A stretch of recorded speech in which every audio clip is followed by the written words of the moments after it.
Selamat pagi Bapak Ibu dan Saudara yang dikasihi oleh Tuhan. Salam Patuhilah. Bagaimana istirahat sepanjang malam?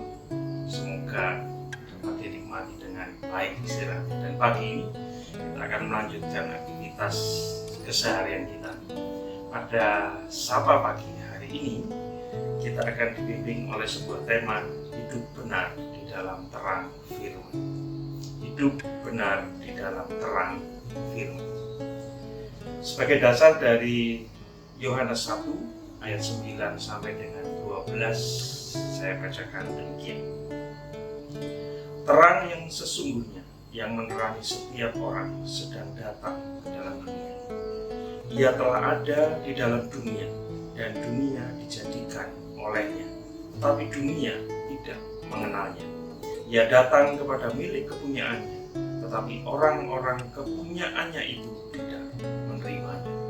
Ayat yang ke-12, tetapi semua orang yang menerimanya diberinya kuasa supaya menjadi anak-anak Allah, yaitu mereka yang percaya dalam namanya. Demikian kesaksian Injil Yohanes 1 ayat 9 sampai dengan 12. Saya yakin panjenengan semua bisa memahami siapa yang dimaksud oleh penulis kitab Yohanes ini. Ibu Bapak yang dikasihi Tuhan,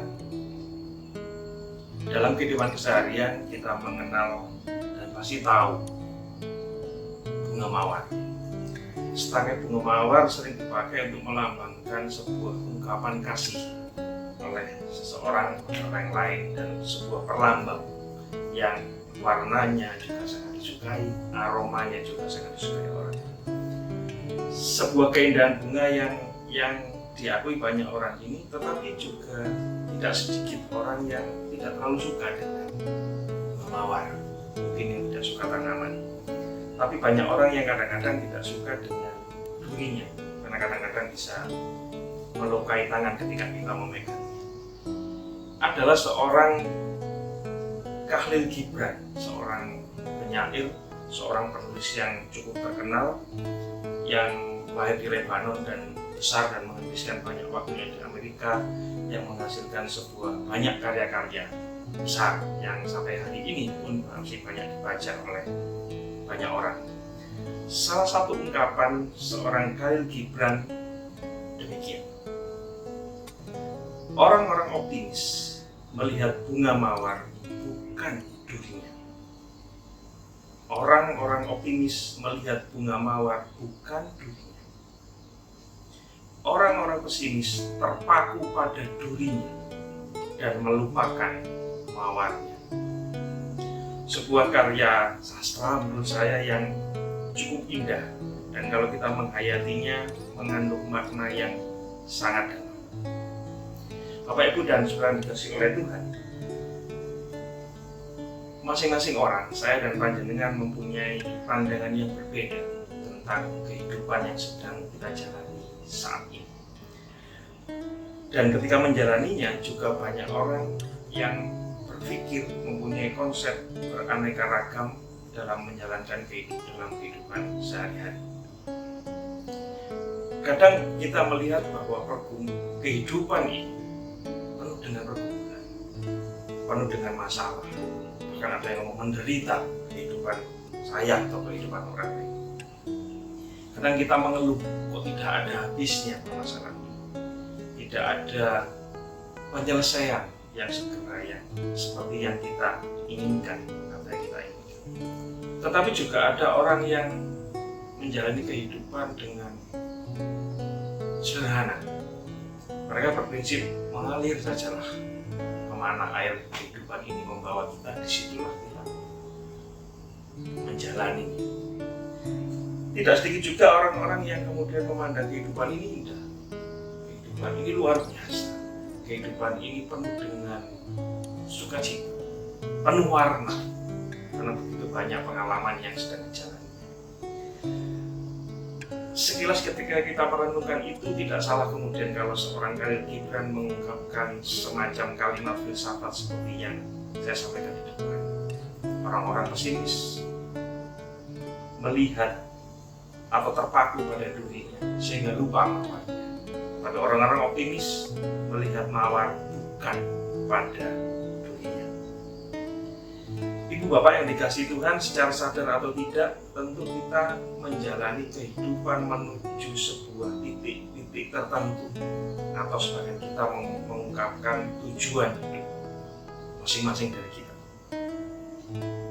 Seperti hari ini, setelah semalam kita beristirahat, kemudian bangun pagi, mempersiapkan segala sesuatu, kita kemudian memikirkan mau apa ini. Sebagian mungkin berpikir saya akan bekerja, mencari nafkah. Ada orang lain mungkin berpikir aku harus menyelesaikan permasalahan keluarga, permasalahan dengan teman. Apa yang lain mungkin aku harus bagaimana ya hari ini, aku tidak tahu harus kemana. Karena begitu ruwetnya permasalahan yang kita ada. Sebuah tujuan-tujuan yang akan kita lakukan, sebuah titik-titik yang akan kita capai. Atau dalam cerita sederhana mungkin setelah pagi ini para ibu-ibu kemudian berpikir ke pasar mana ya yang terdekat, atau menunggu sajalah penjual sayur keliling. Ada tujuan, ada arah, ada yang dicapai, tetapi tidak sedikit yang kemudian setelah bangun pagi seperti pagi ini kemudian berpikir aku punya apa ya, tidak ada arah. Itulah aktivitas kehidupan yang terjadi dalam kehidupan kita yang sehari-hari kita hadapi. Dan dalam setiap aktivitas kehidupan itu tidak sering kita jumpai orang-orang yang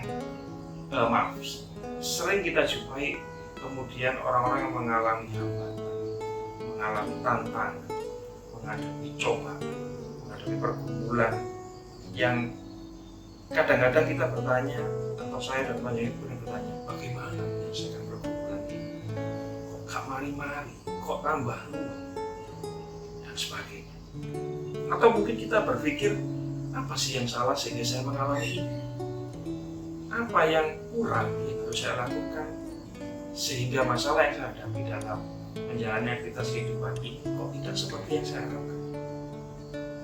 Atau kemudian kita berpikir, keinginan kita itu yang sudah kita idam-idamkan lama, yang sudah kita upayakan, kok gak ndang-ndang kejadian ya? Kok gak ndang-ndang kita dapat? Sebuah konsep berpikir dan pertanyaan-pertanyaan yang selalu hadir dalam kehidupan keseharian kita semenjak kita bangun pagi sampai nanti malam kita istirahat. Ibu bapak yang dikasihi Tuhan, kesaksian Yohanes 1 pada pagi ini mengingatkan kita akan satu hal. Tuhan Allah ada dalam kehidupan kita saat ini, tetapi tidak setiap kita, tidak setiap saat saya dan panjenengan bisa merasakan kehadiran Tuhan Allah itu dalam hidup kita sekarang. Kadang-kadang ketika kemudian masalah, tuntutan hidup yang luar biasa, pelik, berat, membuat kita tidak bisa melihat kehadiran Allah dalam kehidupan keseharian kita. Atau persisnya kadang-kadang kita tidak tahu apa sih yang Allah kehendaki di balik semua hal yang sedang kita alami dari kemarin, hari ini, atau mungkin hari ke depan. Nah, ibu bapak yang dikasih oleh Tuhan, begitu beratnya masalah, begitu kompleksnya sisi kehidupan kita yang harus kita hadapi setiap hari, itu kadang menguras energi, pikiran, tenaga, semua aktivitas, semua pergumulan. Kita bingung memikirkan bagaimana cara menyelesaikannya menurut kemampuan kita. Kadang kita kemudian harus berfokus untuk bagaimana kita bertahan hidup besok dan seterusnya. Dan kadang-kadang kemudian kita terjebak kepada sebuah keinginan atau perlombaan ingin mencapai sesuatu dengan cara kita. Kadang-kadang itulah yang membuat kita tidak bisa merasakan bahwa ada Gusti Allah sebenarnya, ada Tuhan Allah dalam kehidupan kita, yang kadang-kadang tidak bisa kita lihat karena tertutup oleh banyak hal yang ada dalam pikiran-pikiran kita dan keinginan-keinginan kita yang kadang-kadang mungkin tidak seturut dengan apa yang Allah kehendaki. Bacaan kita pagi ini kembali mengingatkan terang itu ada terang itu hadir dalam kehidupan dan justru kita kadang-kadang yang tidak bisa melihatnya dalam kehidupan kita. Sehingga kita kadang-kadang menganggap bahwa Allah tidak ada, Allah tidak menolong saya, Allah tidak menyelesaikan pergumulan saya.